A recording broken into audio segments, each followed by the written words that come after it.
What's going on, everyone? Welcome to a Monday night edition of BYP. Back here, play. Rich Quinones here, joined with a special guest, my man Jovan Alford, content producer at the Sporting News at Jovan10. We used to hook up all the time on the weekly with the radio, and now we're doing it via the pod and the YouTube channel. So, as always, give him a follow on Twitter. What's going on, brother? How you been?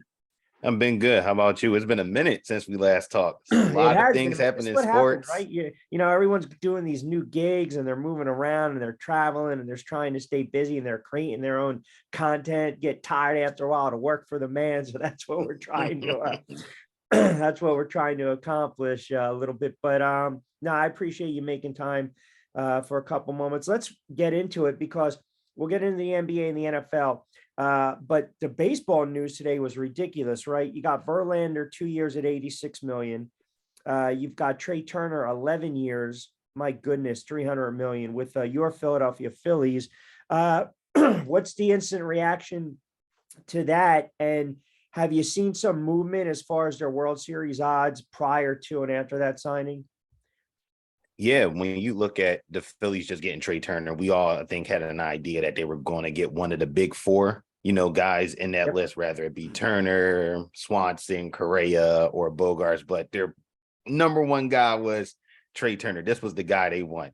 I think it was probably a little bit surprising the years and the money that he got for his age. I think, but he's going on 30, or he's close, basically is 30 Big or close to contract, it. man.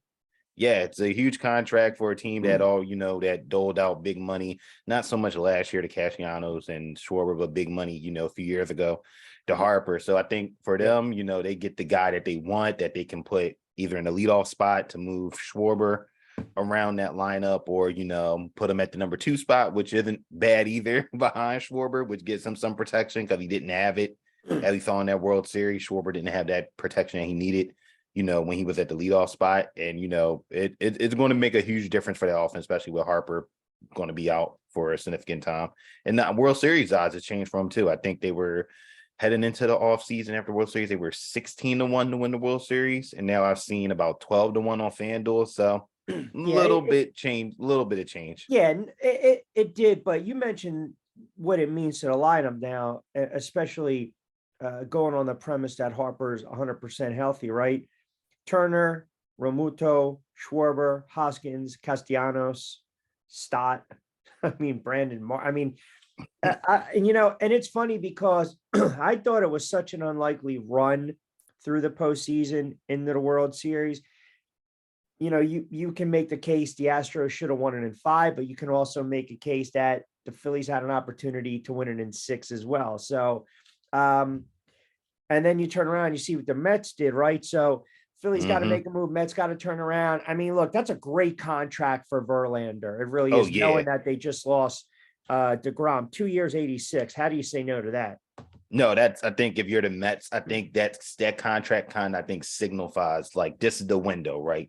They think that there's a 2-year window, right, with this group, with, they got Scherzer still on the rotation. That offense they played well for the most part. It's just that they got in that wild card and we saw what happened, right? Anything can happen. And they just didn't get hot at the right time. So, I mean, you look at their offense with Lindor, who played really well, this year. Alonso is going to do his thing. Marte, you wish he was healthy because the way he was hitting, to start off was really good. And, we'll see what they do with Brandon Nimmo because he's a free agent. So that might be a spot they have to fill, out there. And then catcher, maybe they can move off McCann's contract as well. And that I think will give them some, relief in that area. And then we'll go to the NBA and the NFL. So Aaron Judge, obviously he rejected 7 years at 213.5 before the season, bet on himself and had a historic season. Now there's, these reports, 8 years, 300 million, 9-year offer above 300 million from a mystery team. I mean, if you're a betting man, right? Where would you say at the end of the day, Aaron Judge is going to lay his hat down? You think it'll be with the Yankees, the Dodgers, the Giants? This is tough. I want to say in NL, but I still think the Yankees, right? I think he still stays with the Yankees, even though they didn't give him the contract that he wanted at first. It's more so the Yankees are going to do everything in their power to make it to keep him there. They can't afford to just let him walk out the door, because if they do, That's who else bad. do they have on offense? That's the thing. Look at the production, right? But then people are going to make the argument, well, look at his age and the contract he wants him, and they don't want to start to go down the road of, say, A-Rod, a Pujols. But I mean, hey, man, I give him credit because he turned around, he said he's going to bet on himself, and he put up historic and monster numbers. Now it's all right. Do we decide to pay him, or, if he goes to the Giants, so be it. Yeah, and I think what helps them too for the Yankees, you could think about it like you said, people might have concerns like his age, and I mean he stayed healthy, which that was an issue too, right? Yep. He stayed healthy this entire season, and people got to remember you can also DH him sometimes. You don't have to put him in the outfield all the time. You can't lose him in that lineup, because I don't know if you want to trust. I don't know if you want to trust Giancarlo Stanton in the middle of that order. He's always hurt. Yeah, he's always hurt, and he's hit or miss too. Yeah. Very streaky. So you need him, and I think they're going to find a way to get it done, because they can't get outshined by the Mets in New York if the Mets keep on hitting on free agencies. No, they cannot. And streaky is the understatement, right? The understatement word with a guy like Stan. Again, Monday edition of BYP.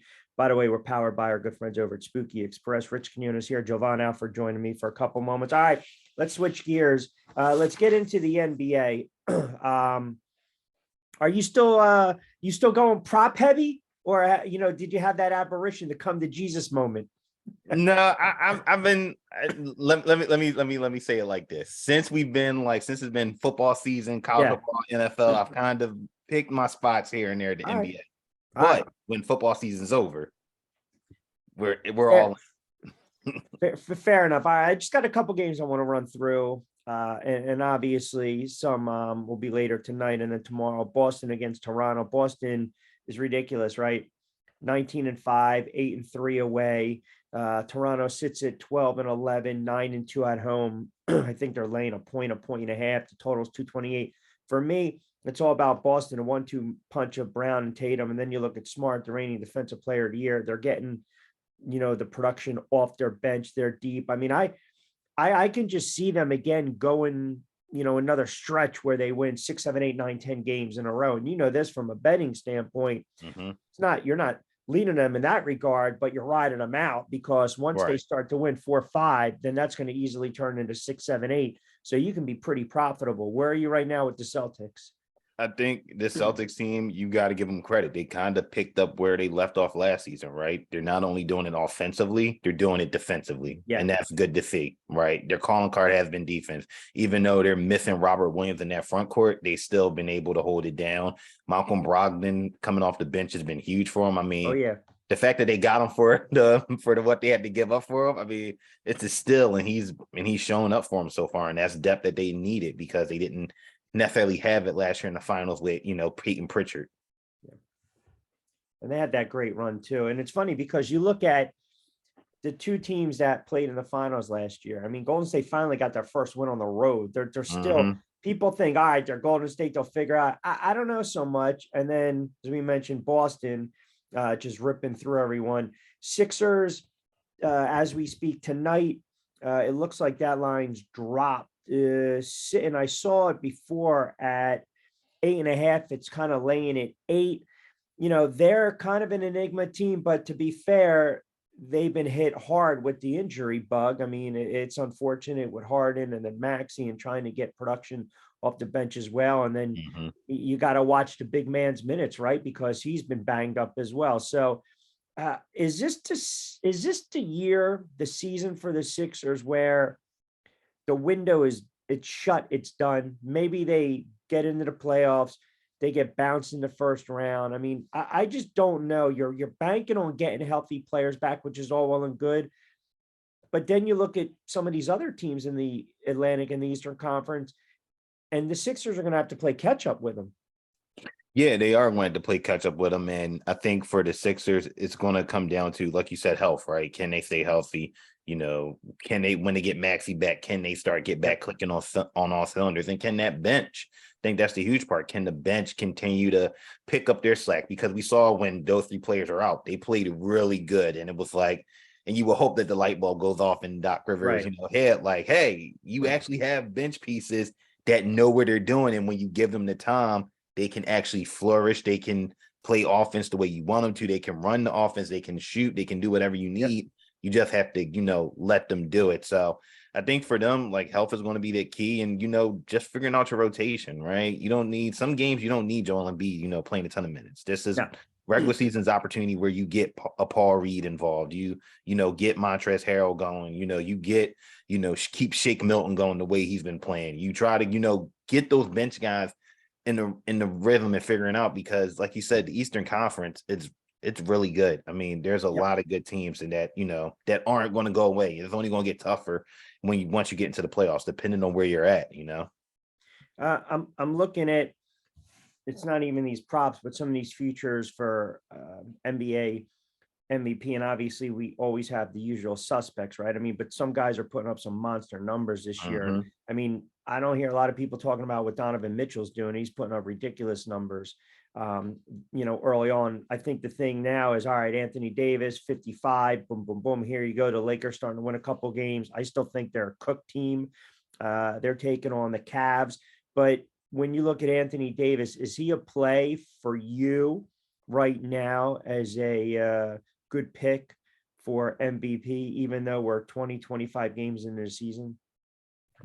I mean, if he's right now on FanDuel at plus 2,400, Yep. that's not a horrible ticket to take out of. We're not saying throw the whole boat on it and just be like, all right, yeah, throw $100 on it and ride it out. Throw a few dollars on there. It's not a bad idea. It's not a bad idea, because if Anthony Davis continues to play that he's playing and somehow lifts this him and LeBron can get this Lakers team Yep. not into the play-in Big and ifs. top 5 seed, then he's going to have a strong chance. But the thing is, can we depend on him to do this consistently? Yeah. That's going to be the key. It's great that you put those numbers up against the Wizards, but what do you do when it's the bigger competition? And he played well against Giannis, but can he do that in big competition and when games matter? That's a great point. Monday edition of BYP. Rich Quinones here. Jovan Alford joining me for a couple of moments, again, powered by spookyexpress.com. I'll give you some of the promo information when we close it out, but let's close with the NFL. It's absolutely crazy that it's already week 13, looking ahead, week 14, I believe. I mean, it's just, wow. It's just the NFL season goes by so fast. Mm-hmm. And we saw, the ugly tie with my Giants the other day against Washington. Go figure, whatever. Hey, they're playing meaningful football and it's past Halloween. So I'm excited about that, which all right, that's a win. Sad state of affairs I'm at, right? I can't even keep my eyes open last night. And it's what, a 2-3. It was a 5-point game, whatever that was going on in Dallas. I wake up and they put up 50 something. So it looks like Jeff Saturday probably be back in the chair before we know it. And then you got the Philadelphia Eagles, a team you're familiar with. And look, this is where I look at it.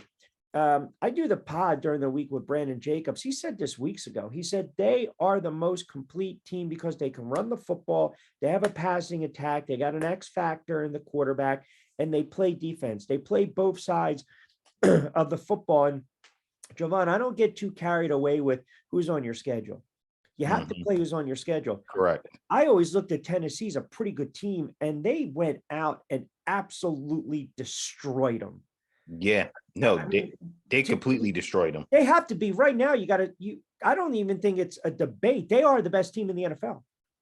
Yeah, I mean, some people might still give that moniker to KC, even though they did lose in, tough fashion against the Bengals. But like you said, this Eagles team, they're complete on both sides, which is something that we couldn't really even say last season, right? No. Their running game, they got away from it a little bit, and it bit them in their behind against the Commanders and even against the Colts, but they got back to their philosophy, and that's been winning football, right? You win on the running downs, you make your passes on passing plays, you hit the big plays, and then defensively, they've been, for as much as a lot of us, get on them for their run defense has been very stellar the last few weeks. I mean, against the Colts and against when Jonathan Taylor, outside of that first quarter, did good. Last week against the Packers, that was just a shootout, so anything, went in that one.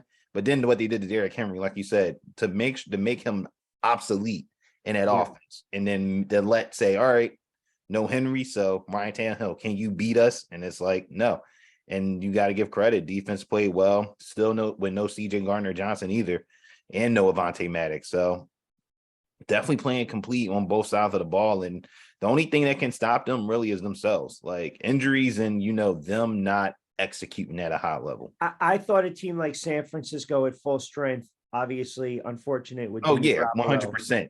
If San Fran was healthy, yeah. Yeah.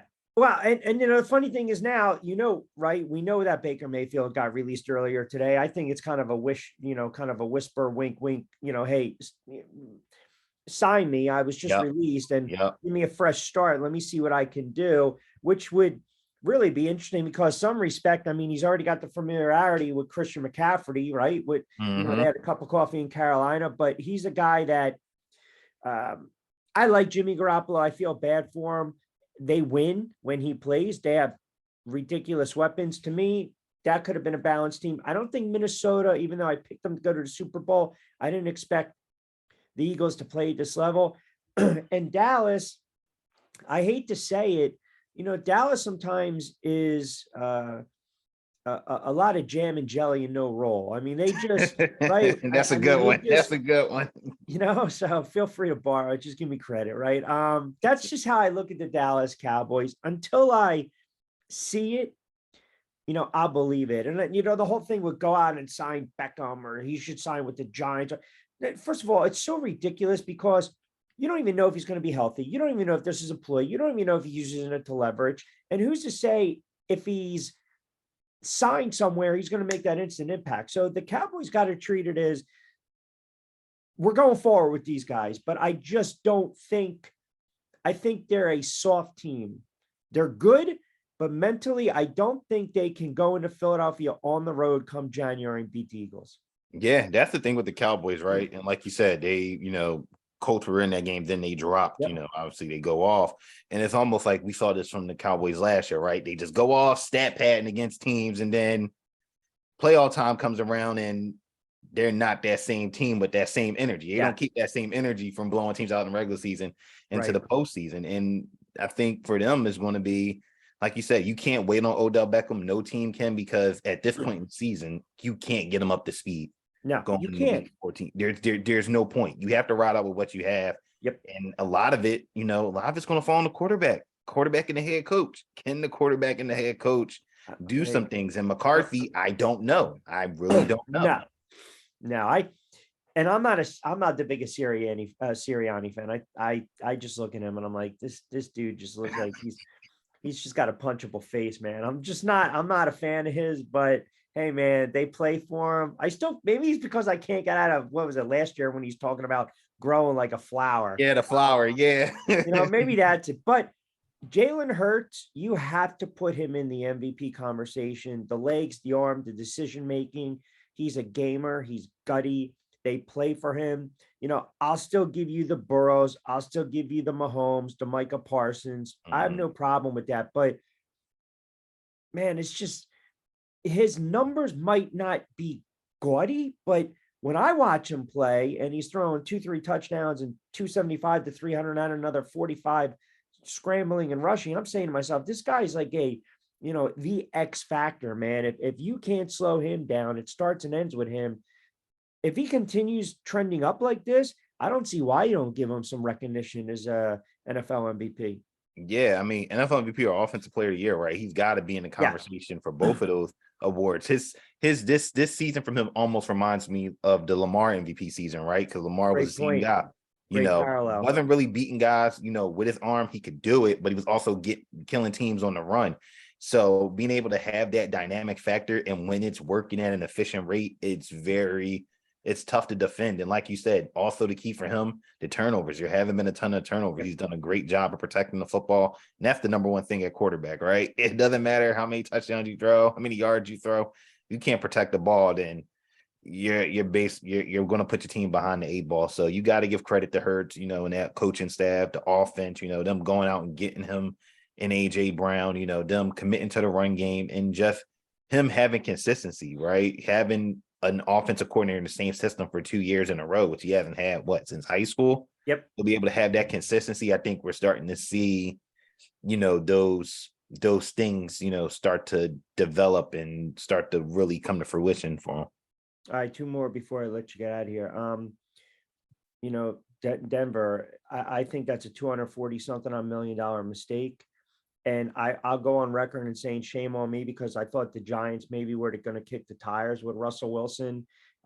It's just not working out. I mean, again, let's kind of put odds on this. You're not getting rid of them because of that money, but come Black Monday after the season, I would imagine Hackett's the first head coach that's fired, unfortunately, right? Yep. Yeah, definitely. Just because he's the offensive head coach, and they've gotten nothing from that offense. And part of that is Russell Wilson, but Wilson didn't even look the same with Seattle, and that's the same Seattle team that's playing well with Geno Smith. So Russ isn't doing it, and it's kind of puzzling because it's not like that team doesn't have weapons, right? They have a rookie. They have two good tight ends. Albert O kind of fell off, but Greg Dulcich, the rookie, has had his moments. They have a wide receiving core with Cortland Sutton, Jerry Jeudy, KJ Hamler when healthy. I mean, there's pieces there, even in the running game, despite it, Javonte Williams getting hurt, there's still pieces, and it just hasn't, came to life. And I think that's a shocker to all of us, right? Because we thought, all right, Russ getting a fresh start. Yep. He had young playmakers. He had a running game. He could do something. He might not get this team to a division, title with the teams that they have in that division, but should be competing for a playoff team and a playoff spot. And the fact that they can't muster anything on offense with a very good defense, that's the disappointing part about it. That's why everyone said you're a quarterback away. Yes, because their defense has been outstanding, and it's not even, and that's without Bradley Chubb, and they're still playing well. 9 touchdowns, 5 picks. He's been sacked 37 times. It's not even let him cook. You might want to microwave him. I mean, it's bad. It really is. A couple minutes. Jovan Alford, content producer, Sporting News, joining us on a Monday edition of BYP. Rich Quinones here. All right, last one before I let you get out of here. And everyone give Jovan a follow on Twitter at Jovan10. Deion Sanders, I talked about this a little bit with number 27 the other day. I don't understand why people are like so up in arms, man. I mean, at the end of the day, you do what's best for you and your family. He wasn't going to be Eddie Robinson. He just wasn't. What was he, 27-5 at Jackson State? They just ran roughshod through the SWAC. You're going to a Colorado team that was 1-11. You bring ridiculous instant credibility to a team that no one's even talked about over the last 15, 20 years, probably, Eric Bieniemy and Cordell Stewart and whatnot. I heard people getting on him because of, talking about the transfer portal today and basically telling the players, your asses might not be here. Right. Hey, you know what? He's a brutally honest guy. He's bringing the cred, the swag and the persona.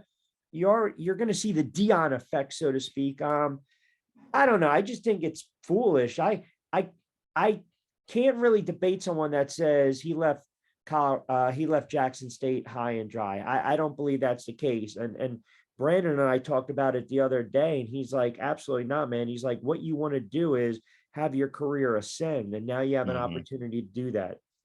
Yeah, no, you definitely do want to have your career ascend. And I think for a lot of people, I think why they feel passionately about the way that they do is, I guess, because Jackson State, coming off another successful season, undefeated season. So you're thinking, all right, undefeated season. Let's see if they can do it again for the third time next year. Let's see what recruits he can bring in. Let's see if he can continue to, increase, the school's, athletic profile. And, I think with that, people are kind of, they're sad about it because it's like you're having so much success. So it's like, why leave, right? Why leave when you're having like so much success and you're at the top of the world, in the SWAC, and you got your team back in the Celebration Bowl for the second straight season.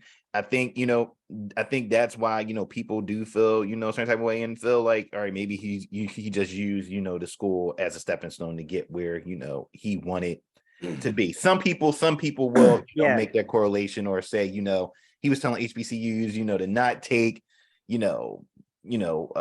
money games, to help bring in money, but that's the only way they can kind of help, get it in. So, I mean,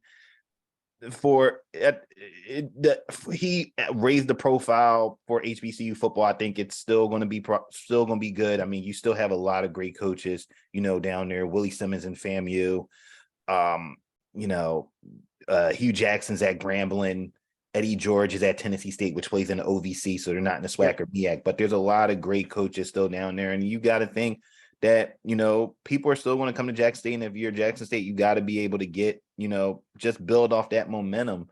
And you hope that he made the right decision on Colorado. I think that's probably another reason why, because everybody's like, Colorado, out of all the job openings, Colorado. And it's funny too, because apparently he might have to pay back about $300,000 of his contract, which he'll probably just jump on and Zell him that. I don't think that's going to be an issue. But then I was reading today that there was a lawsuit from organizers of the Southern Heritage Classic football game.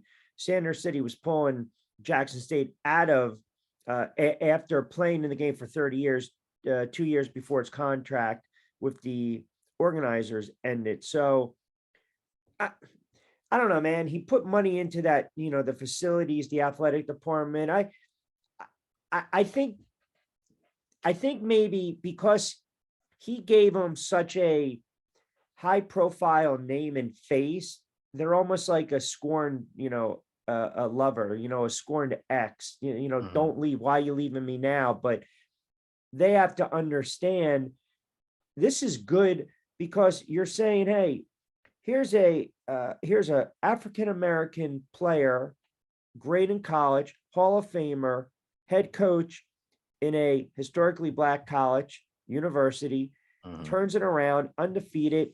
Go, man. Like, this is great for us, because now you're ascending up, and we, you got your feet wet with us, and we're okay with that. But people won't look at it like that. Fans obviously won't look at that. But like you said, I think that's perfect, right? Because now they can say to another up and coming head coach, like, hey, bingo, you saw what just happened here, you can do the same thing exactly. too. And people got to understand, in college football, like you said, no one stays at universities this long anymore. It's 3 to 5 years, and you're moving on. It wasn't going to be Eddie Robinson. Yeah, no, and that's the thing. And there's only one Eddie Robinson. Yes. Right? There's only one Eddie Robinson, and there's going to be only one, Coach Prime, right? And then somebody else going to come behind them at Jackson State and assert themselves as this is the new era, and you hope that they just build off of it. And maybe they should do a better job of trying to get, when you talk about some of these networks, and again, I mentioned this the other day, so for everyone watching, if I'm repeating myself, I apologize, but, back in the day, Bounce, BET, they're airing these games, right? So it's like, there's so many channels out there. So, get these games aired more, right? Do better TV deals, so to speak, to get that exposure. And maybe in a way they were thinking this was going to be the year to do it, but that's not going to be the case right now, because you're going to see Colorado probably on prime time, a couple of games here and there. Colorado is definitely getting a couple of ESPN2 slots. They're probably going to be on Pac-12 After Dark on FS1. Yeah, exactly. ESPN the Ocho, you don't know, right? So. They're going to be everywhere. Yeah, no doubt. All right, listen, before I let you get out of here, tell me what you're doing right now. You're doing content on your own. I know you're still active with the gambling element, but what are you doing with the sporting news? Yeah, so pretty much at the sporting news and doing fantasy and betting content. So pretty much right now we're in football season, so a lot of heavy, betting stuff there. Doing some DFS stuff with football season. Not just season long. DFS still going, and it'll still keep going. After the regular season's over. So doing that and just a whole host of things. And then, like you said, obviously outside of that, still doing Total Sports Live. Nice. Got a lot of great stuff on totalsportslive.com right now. Trey Turner story, draft season is coming up. So we'll have a lot of interesting draft content coming up with prospects and interviews, things of that sort on the podcast. And yeah, got Fans Football podcast too. And Total Sports Live podcast. So doing a lot right now. So it's fun. No, man, we appreciate it. The talent is there, never in question. Just keep doing your thing, man. I look forward to getting you on throughout the week, rapping for a couple moments. I know once football ends and we get heavy in college basketball and then the NBA, you're going to be you're going to be throwing these player props in me left and right. You're going to be tweeting when you miss a rebound, when you missed a part. I mean, I can't wait for that kind of stuff. It's gonna be fun, man. I'm telling you, it's nothing like just missing on a player prop because you know you was just that close. Yeah, I had to deal with my 5-team parlay yesterday when I spit the bit because my man Tua just couldn't figure it out. So I was looking at probably about a 300 something odd percent return on my investment, but my man Tua turned into a little tuna fish and they couldn't figure it out. So and I've had a couple nice weeks, but I'm a little more conservative because at the end of the day, you can't figure out these games. No, because they still have to If get you can played. if you can get one or two, a couple years ago, Pittsburgh's undefeated. Let me take Washington on the money line. Boom. A couple years ago, Tennessee and the Ravens in the playoffs. Let me get Tennessee on the money. There are certain games you have a feel and maybe go a little more aggressive with your units. A lot of it's bankroll, this money management. But man, I was watching that nonsense yesterday. I'm like, come on, Tua. Yeah, that fumble, and then nobody picks it up. That's like horrible, man. That's like one of my pet peeves in football when the quarterback gets hit and the ball's just out there and it's just like horrible. Nobody's going to run for it. Somebody get it, man. Not good. So, all right, brother. I appreciate you jumping on board for a couple minutes, and I know you will back your play. And we'll talk next week, Jovan. I appreciate it, pal. For sure. Have a good one. All right, you got it. All right, so there you have it, guys. Good stuff with Jovan Alford. I always appreciate him. Used to have him on a bunch of times with the radio show. Give him a follow at Jovan10, content producer for the Sporting News. All right, so a couple things. BYP always brought to you by our good friends over at Spooky Express. Check out some of their affiliates as well. My bookie, 50% free play up to $1,000. Also, casino chips are available. You got to use the promo code Spooky. Also, Bet Online. I mean, they're the longest tendered online sports book. You can get 100% sign up, which is absolutely crazy. Crypto only today. Sign up and of course use the promo code Spooky as well. That's a really good affiliate site. I mean, I was checking them out. It's really, really like they've got information. It's a great option. If you look at some of their key features, mobile experience, you've got the highest credit card acceptance rate, fastest payout in the biz, rewards program. They've got a bunch more that I was actually looking at, which is absurd. I'm going to read them off in a moment. Also, don't forget, if you guys want to check out with the affiliates now with Spooky Express. Again, this is all about the affiliates. You can check out Bet DSI. Okay, no, their sports book has their rep. 200% initial bonus when you open up an account. Again, Spooky 200, that's your promo code. And then, as I mentioned, with the good friends over at Bet Online, 100% Bitcoin bonus, $20 free bet, sports bet, 100% casino bonus, 25% lifetime bonus on all reloads, which is just absolutely ridiculous. And then a 7% horse reboot as well. So check them out online, and especially powered by our good friends at spookyexpress.com. Appreciate Jovan Alford jumping on board for a couple moments. Later in the week, Jonathan Marshall on the NBA, Lloyd Vance with his weekly spot on the NFL. Also, check us out during the week on 27 and Q with the big man, Brandon Jacobs, our YouTube channel at Rich Q on Q at 27 and Q. You can follow me on Twitter at Rich Q on Q, IG, and Facebook the like. We're going to get in a little boxing at the end of the week. And as we always like to say, as we start to trail off and sign off, if you say it, play it, you're going to back it, you're going to stack it. Appreciate everyone joining us for this edition of BYP. Have a good Sports Monday. We'll talk to you Tuesday.